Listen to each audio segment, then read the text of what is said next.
দুই পাশেই সমুদ্র, বাম পাশটা কিন্তু এই দেখতে পাচ্ছেন। একটু ক্লোজ করে যদি দেখাও, একবারে এটা হচ্ছে আটলান্টিক মহাসাগর, এরপরে আর কিছুই নাই।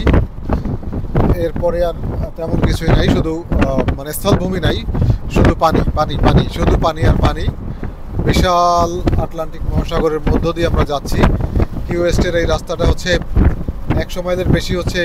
এই যে দুই পাশে শুধু অথই সমুদ্র, অথই জলরাশি, তার মধ্য দিয়ে কিউ ওয়েস্টের রাস্তাটা চলে গেছে। এই জন্য বেশ চমৎকার লাগছে, বেশ ভালো লাগছে। কি ওয়েস্ট, সেই কিউ ওয়েস্টের দিকে এগিয়ে যাচ্ছি আমরা। মূলত সকাল থেকে আমরা ফ্লোরিডার বিচগুলো দেখে আমরা এই দুপুরের দিকে কি ওয়েস্ট, অর্থাৎ আমেরিকার সবচেয়ে পশ্চিমের যে জায়গাটা, পশ্চিম মানে এরপরে আর আমেরিকা নাই, সেই রাস্তায় আমরা হাঁটছি। ফ্লোরিডার মায়ামি থেকে এর দূরত্ব প্রায় 150 মাইলের মতন। আমাদের আস্তে আস্তে প্রায় এখন আর 100 মাইলের মতন আছে। আমরা মূলত এই কিউ ওয়েস্টের যে জায়গাটা দেখছেন, এই যে রাস্তাটা দেখছেন আমার সামনে, এই রাস্তাটা সবসময় কিন্তু ভিড় লেগে থাকে।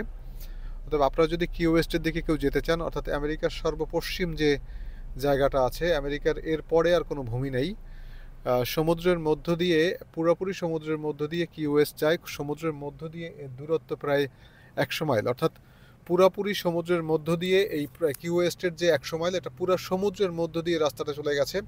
অর্থাৎ কিউ ওয়েস্টে যদি আপনারা কেউ যেতে চান, তাহলে কিউ ওয়েস্টে যাওয়ার জন্য আপনারা অন্তত 3-6 ঘন্টা সময় নিয়ে আপনারা বের হবেন।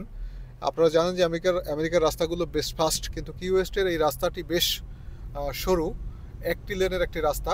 যদি আমি আপনাদেরকে সামনের দিকে দেখাই, যে এই একটি লেনের রাস্তা দিয়ে আপনাদেরকে কিউ ওয়েস্টে যেতে হবে। যদি আপনারা কেউ কিউ ওয়েস্টে যেতে চান, তাহলে অবশ্যই আপনারা 3-6 ঘন্টা, অর্থাৎ যাওয়ার জন্য 3 ঘন্টা এবং আসার জন্য 3 ঘন্টা, সেই সময়টা যদি আপনার হাতে নিয়ে না বের হন, তাহলে একটু ঝামেলাই পড়বেন। কারণ 100 মাইল যদিও দেখায়, কিন্তু এর মানে গাড়ির গতি সর্বোচ্চ 20-25-30 এর বেশি কখনো যায় না। যদিও রাস্তার গতি 55 মাইল দেওয়া আছে, কিন্তু এই রাস্তার গতি 55 মাইল দেওয়া থাকলেও গাড়ির যে গতি, সেই গতিটা একেবারেই কম, কখনো 10-20-30-40 এর বেশি কখনোই চলছে না।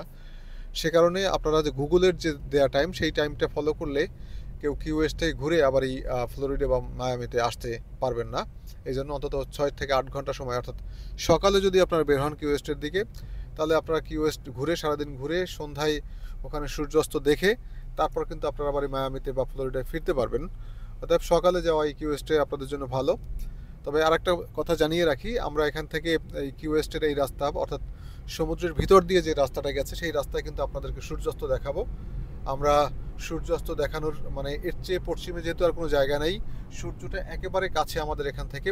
অতএব আপনারা কিন্তু আমাদের সাথে থাকবেন, সূর্যাস্তটা আপনাদের সাথে শেয়ার করব। সাথে সাথে কিউ ওয়েস্টের যে তথ্যগুলো আছে বা কিউ ওয়েস্টের আরও যে নিদর্শনগুলো আছে, সেগুলো আপনাদের সাথে শেয়ার করব।